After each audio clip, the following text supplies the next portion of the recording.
Bakit masasabi natin mga idol na si Manny Pacquiao ay kakaibang boxing hero sa history ng boxing? Hindi lang sa loob ng ring kundi pati na rin sa labas ng ring. Ito ang isa sa mga example mga idol.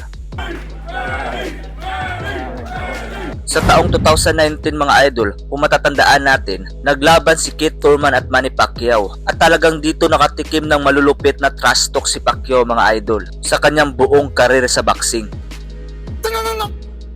At alam naman natin mga idol ang mga sumunod na nangyari. Pinakain ni Pacquiao yung lahat ng mga pantatrash talk ni Thurman. Naagaw ang belt at sa kasamaang palad bumagsak ang market ni Thurman. Fast forward mga idol, makalipas ang 5 taon, nagkita muli si Manny Pacquiao at Keith Thurman. Nanood at nakinig si Thurman kay Pacquiao habang nagwo-worship sa isang building. Dito naramdaman ni Thurman mga idol na kakaibang tao itong si Manny Pacquiao na kahit sa labas ng ring ay talagang pupurihin mo. Narealize siguro ni Thurman mga idol na tunay ang kabutihan at pagmamahal ni Pacquiao sa Diyos at sa mga tao. Kaya talagang niyakap niya ito ng mahigpit na may pagmamahal.